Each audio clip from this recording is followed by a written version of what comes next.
The handicap given to Ronnie Sirianni is based on the national record for the class car he is running.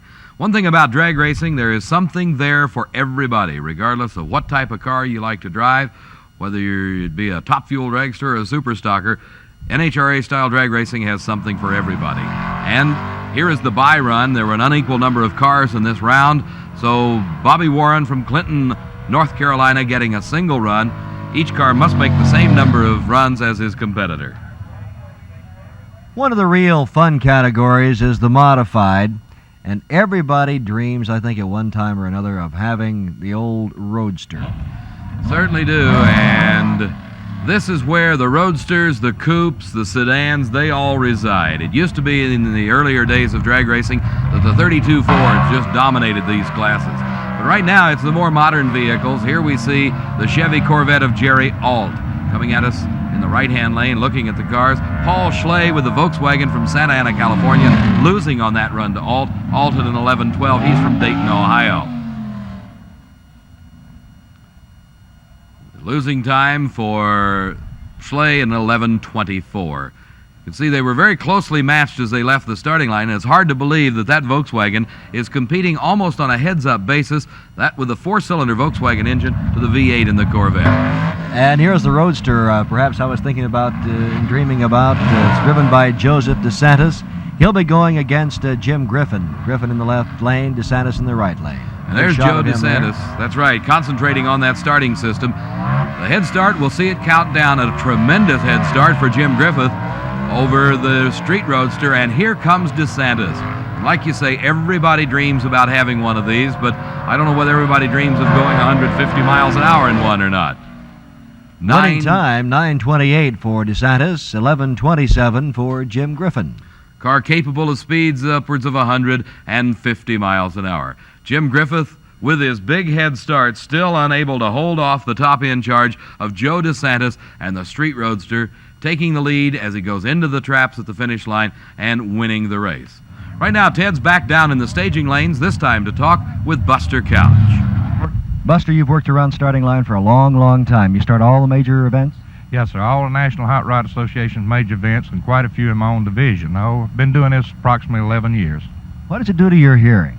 Well, earlier, a few years ago, I had a little trouble with my hearing because the car's so loud, but I have some special plugs I put in my ear now that knocks out the pain thrust of them, being so close to the cars, but yet let me hear the engines. Now explain briefly how the Christmas tree works. Well, the tree works this order. You see the yellow lights at the top, the two small bulbs. When the cars pull up the stage, they light the first lights. That's called pre-stage. Then they have approximately 16 inches. They move into the staging lights. Then when they hit the staging lights and they're both staged and the car's positioned and the driver's ready, I flip the button on the box I have here and it activates the tree. And if they leave before the green, too bad, they get a red light. 4 categories of competition are represented in sportsman or handicap racing here. Actually, 3 of them are handicap, 1 is heads-up, sportsman category racing. We're looking now at competition eliminator, and that's right, that is a 6-cylinder powered dragster. Hard to believe that it would be competitive. It runs speeds upwards of 145 miles an hour. It's racing against a V8 powered dragster. Again, the handicap coming into play here. The V8 car is Russ Flegel from Indianapolis, Indiana. John Baines from Louisville, Kentucky, driving the 6-cylinder dragster. Here's Flegel with his protective fire suit on, and he is driving the V8 dragster. The head start going to the 6-cylinder about a half a second.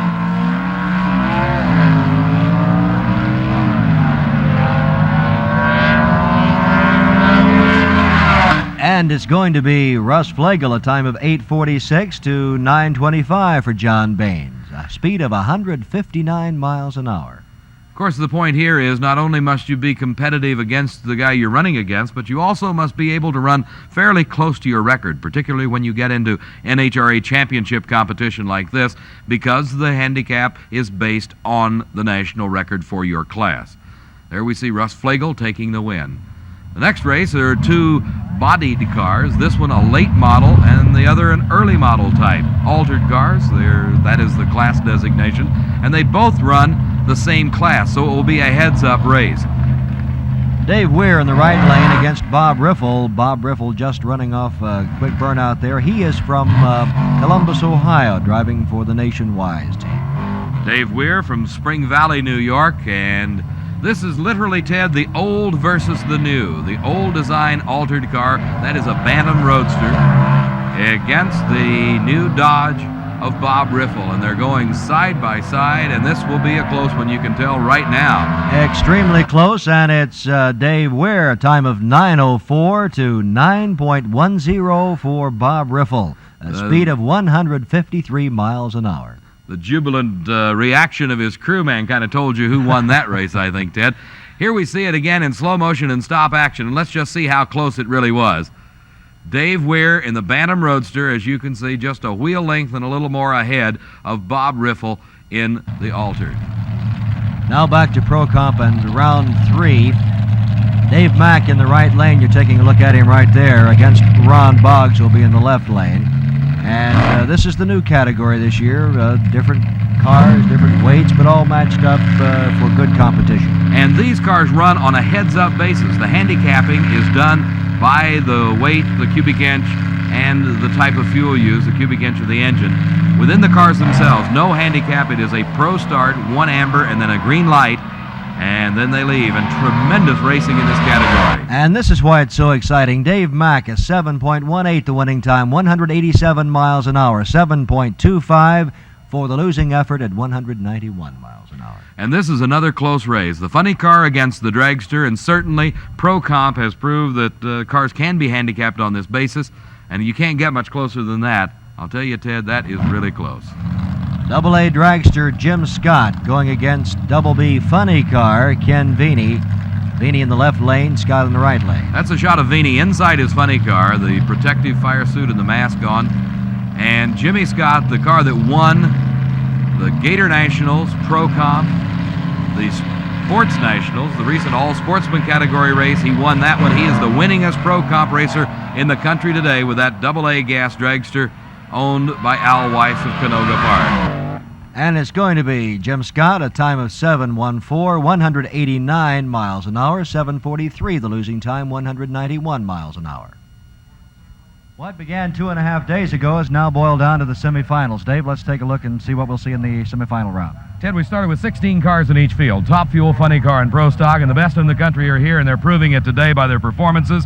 Gary Beck, the national champion in Top Fuel, has low ET at 6.03 seconds at over 236 miles an hour. He will meet up against the defending champ, John Wiebe, in the semifinal. It's Carl Olson, the man from California, driving the Cool and Olson Top Fuel dragster. He'll be matched up against that amazing Chevrolet from Cincinnati, Westchester, Ohio's own Jim Booker. So in Funny Car, Don Prudhomme has been dominating the action across the country all year long. He's doing it here. He'll meet against Kosti Ivanov in the semifinal round. Ivanov from Boston, Massachusetts. Gene Snow back on the winning trail again. The Snowman from Fort Worth, Texas will be against the Fireball Vega. Paul Smith doing the driving. In Pro Stock, what can you say? The man set the national record here at National Trail about a month ago. He right now has got low elapsed time. That's Bobby Ewell driving Billy the Kid Steps car from Dayton, Ohio. He's up against Roy Hill. Bob Glidden in the Ford Pinto will be meeting up against Joe Satmary. And that's the way the semifinals are. The best in the country and some of the greatest racing you'll ever see at the Spring Nationals. And let's go back to the action right now. On the starting line, you see it in the right-hand lane, Carl Olson, the Cool and Olson team from El Toro, California. The Chevrolet out of Westchester, Ohio, Jim Booker. Carl Olson snapping down his face visor. Jim Booker, they leave the line together, and what great racing here at the 10th Annual NHRA Spring National. It's going to be Carl Olson, a speed of 228 miles an hour, a time of 6.18. The losing effort, 6.36, 208 miles an hour. Carl Olson very consistent throughout eliminations thus far in the mid-teens, 6:15 to 6:18. There you see him with a big lead and the big win over Jim Booker. That puts him into the finals. This should be a tremendous matchup. Gary Beck, very popular, winning quite a few races the past year or so. John Wiebe, the defending champion, the National Trail Raceway Spring Nationals from last year. He'll be in the left lane, Gary Beck in the right lane. Beck from Edmonton, Alberta, Canada. Of course, John Wiebe from Newton, Kansas. Both cars stay, both cars lead. And Beck is off to a tremendous start. Unbelievable run for Gary Beck. And there you see it, the first 5-second time ever recorded at National Trail Raceway. And look at the speed, 245 miles an hour. Incredible speeds out of Gary Beck's machine. You see him wavering just a little, but that's really not affecting him at all. He blasts through the quarter mile at 245 miles an hour in 5.98 seconds, definitely outclassing John Wiebe. And to the funny car, Don Prudhomme against Kosti Ivanov. Ivanov in the left lane. There's a look at him. Don Prudhomme in the right lane, and this should be a tremendous matchup. East versus West with Kosti Ivanov from Boston, Massachusetts. Don Prudhomme, they call him the Snake, from Granada Hills, California, has dominated funny car racing thus far this year. Let's see if he can go all the way here at the Spring Nationals. And Ivanov having all kinds of trouble getting the rubber on the track, not holding. Don Prudhomme, another winner, a time of 6.45, a speed of 216 miles an hour. Another 6:45 for Don Prudhomme. He has been very consistent. You see there the difference. No smoke at all out of the car of Prudhomme, the Plymouth Barracuda. He knows he's got it won, the parachute coming out as he crosses the finish line. Gene Snow against Paul Smith. Smith in the left lane and Snow in the right lane, and Snow been around a long time. He's a consistent winner. Sure has. He's had his ups and downs the past couple of years, but concentrating now on this new Vega-bodied funny car. In the right-hand lane, the Revell Snowman Gene Snow. The Fireball Vega, Phillips and Shores. From Boynton Beach, Florida, Paul Smith, the driver. You see a close shot of Paul and his intense concentration on the Christmas tree.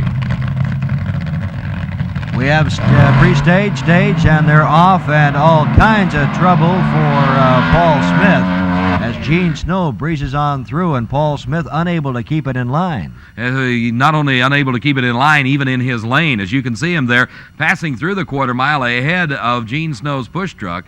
Paul Smith, let's watch this one on slow motion. The car losing traction and crossing over into Gene Snow's lane.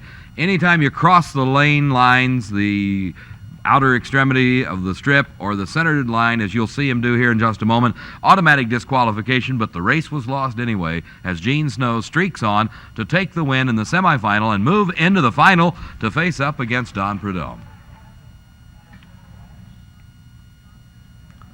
Pro Stock will be coming out next, and what great racing we've seen here, but we see a problem, it looks like.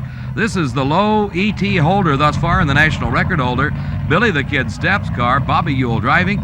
They apparently cannot get it started. A crowd pushing him.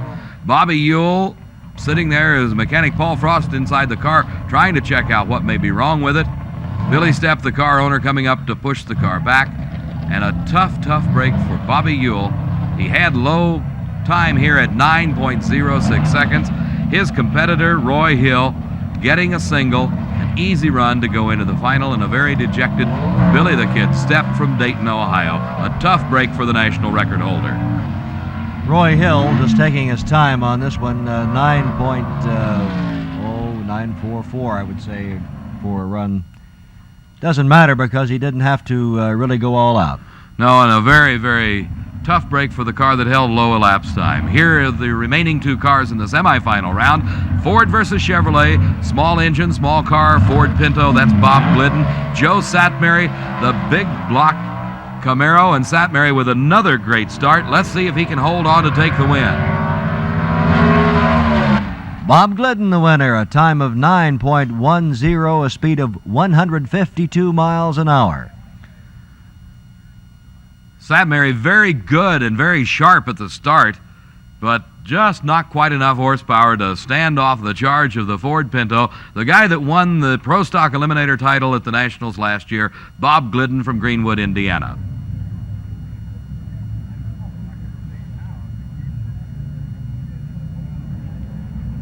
Spring Nationals 1974 will continue after station identification.